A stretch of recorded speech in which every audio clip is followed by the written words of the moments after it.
Most people believe they would never support a tyrant. They imagine themselves as observers, watching history from a safe distance, judging the past with modern certainty.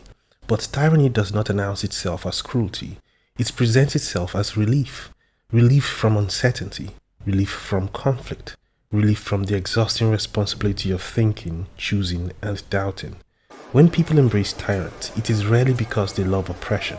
It is because something in them is desperate for order. This is not a story about villains taking power. It is a story about ordinary psychology and the quiet ways it can be redirected toward domination. Why do otherwise decent, thoughtful human beings embrace leaders who humiliate, dominate, silence, and destroy? To answer this, we need to abandon the fantasy that tyranny is caused by a few evil individuals. Tyranny is not an anomaly, it is a recurring psychological pattern, one that emerges wherever certain emotional and social conditions align. This essay is not about condemning bad people, it is about understanding the machinery of compliance, the invincible forces that make tyranny feel reasonable, necessary, even virtuous, because until we understand why tyranny feels comforting, we will keep mistaking it for strength.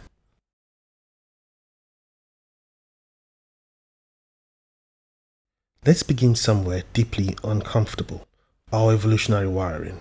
Humans did not evolve in peaceful democracies. We evolved in small groups, surrounded by danger, scarcity, predators, and rival tribes. In such environments, hesitation could be fatal, and in moments of threat, something predictable happens inside the human nervous system. We shift from deliberation to submission. Psychological research shows that when people feel unsafe, economically, culturally, physically, they become more attracted to dominant, decisive leaders. Not thoughtful ones, not empathetic ones, but leaders who project certainty. Certainty is emotionally soothing. A tyrant does not say, "This is complicated."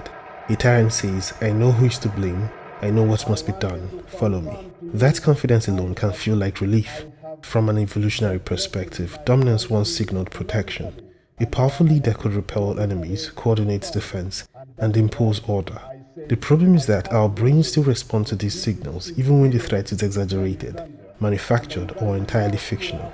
Fear hijacks reason, and when fear is present, freedom begins to feel like a luxury we can't afford.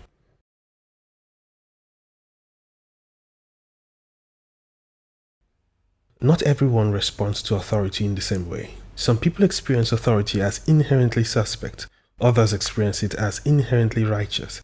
Psychologists call this the authoritarian personality orientation. People with strong authoritarian traits tend to show three consistent patterns: submission to in-group authority, aggression toward perceived outsiders, rigid moral thinking. To such individuals, obedience is not weakness, it is virtue. Rules are comforting, hierarchies feel natural. Questioning authority feels dangerous, not just socially, but morally. This is why tyrants often present themselves as moral guardians. They frame obedience as goodness, dissent as corruption, and cruelty as necessity. Once morality is outsourced to authority, conscience becomes redundant, and something subtle but devastating occurs. People stop asking, "Is this right?" They start asking, "Is this allowed?" At that point, tyranny no longer requires force, it recruits volunteers. Unjust regimes and participate in atrocities such as the Holocaust. In the 1960s, psychologist Stanley Milgram ran one of the most disturbing experiments in social science. Participants were instructed to administer what they believed were painful electric shocks to another person. The shocks increased with each mistake. The learner screamed, pleaded, eventually went silent. Most participants continued, not because they were sadists, but because an authority figure calmly told them to proceed. Milgram's experiment revealed something terrifying. Ordinary people will harm others when responsibility feels displaced. Authority provides psychological cover. I didn't choose this. I was just following orders. It wasn't my decision. Tyrants understand this intuitively. They fragment responsibility across systems, bureaucracies, laws, uniforms, rituals, so no one feels personally accountable. Atrocities become procedural. Violence becomes administrative. And once harm is normalized, resistance begins to feel abnormal. Actor, and the so-called shocks harmless. You're gonna get a shock, 180 volts. Ow! I can't stand the pain. Let me out of here. Can't stand it. I'm not gonna kill that man, there. I mean, who's gonna take the responsibility if anything happens to that gentleman? I'm responsible for anything that happens here. Continue, please. All right, next one, slow. Walk, dance, truck, music.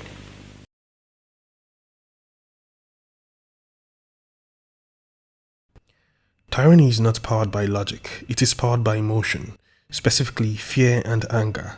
Fear narrows attention, it prioritizes safety over values.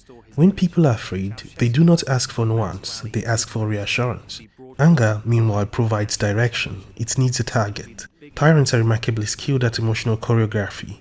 They amplify fear of crime, of outsiders, of moral decay, and then redirect anger toward a chosen enemy. Minorities, dissidents, foreigners, intellectuals, journalists. Once anger is externalized, followers feel righteous. Cruelty becomes defense, violence becomes prevention, and importantly, emotional relief reinforces loyalty. When a tyrant punishes a scapegoat, followers feel momentary catharsis. That relief is addictive.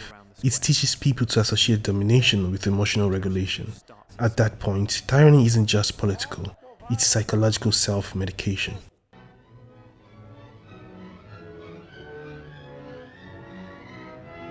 There is another uncomfortable truth. People often defend systems that harm them. Psychologists call this system justification, the tendency to rationalize existing power structures, even unjust ones, because believing the system is fair reduces anxiety.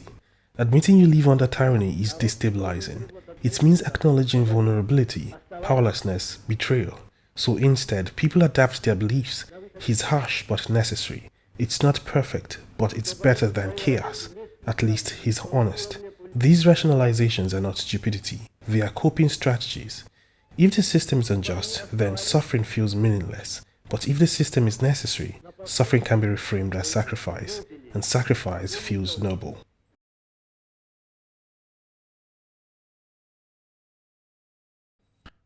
Humans are social creatures. When uncertain, we look to others for cues.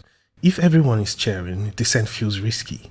If everyone is silent, resistance feels lonely. Tyrants manufacture consensus, rallies, flags, chants, uniforms, media repetition. The illusion of unanimity is powerful. It creates the impression that support is universal and opposition is fringe.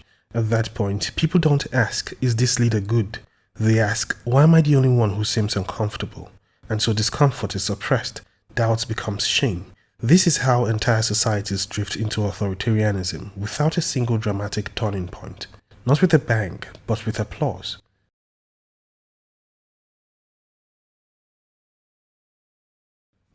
Once people publicly support a tyrant, backing out becomes psychologically painful. Admitting error threatens identity, so instead, supporters reinterpret reality. Evidence of corruption becomes propaganda, cruelty becomes strategy, failures become sabotage by enemies. This is cognitive dissonance at work, the mind's effort to preserve internal consistency. The more someone sacrifices for a leader, relationships, reputation, moral boundaries, the harder it becomes to walk away. Leaving would mean admitting that the suffering was for nothing, and so loyalty hardens into fanaticism.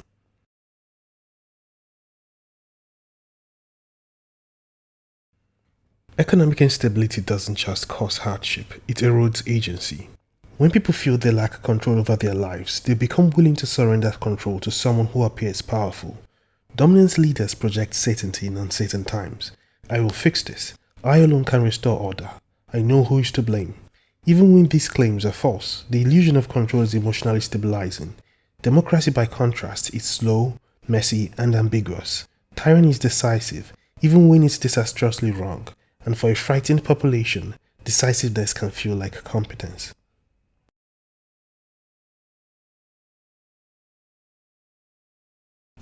Nothing unites people faster than a shared enemy. Tyrants exploit this by defining identity in opposition to an other.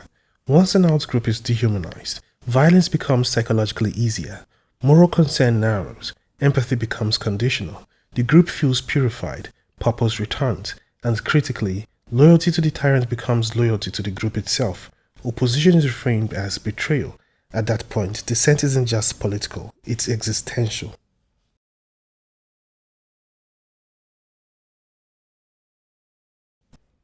Tyranny does not rely solely on lies, it relies on confusion. When truth becomes fragmented, contradictory, or overwhelming, people disengage. They stop evaluating claims and start choosing narratives based on emotional comfort. Propaganda isn't just about persuasion, it's about exhaustion. When nothing feels certain, authority becomes the only stable reference point. Meaning collapses inward, and people cling to the voice that sounds confident, even if it's wrong.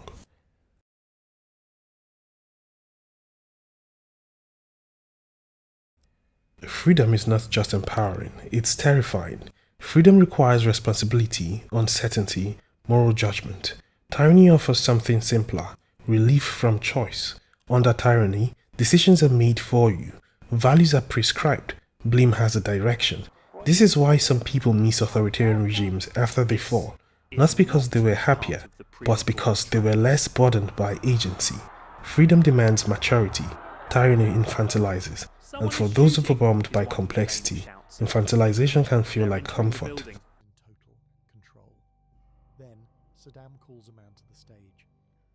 It is tempting to imagine tyrants as monsters, but monsters are easy to oppose. The real danger lies in recognizing that tyranny does not begin with cruelty. It begins with longing. Longing for safety, longing for certainty, longing for someone else to take responsibility. Tyranny thrives wherever fear eclipses conscience, where obedience feels virtuous, and where emotional relief is mistaken for truth. The question is not whether we are capable of embracing tyrants. History answers that decisively. The question is whether we are willing to confront the psychological comfort that makes tyranny feel appealing, and choose the harder path of responsibility, uncertainty, and moral courage.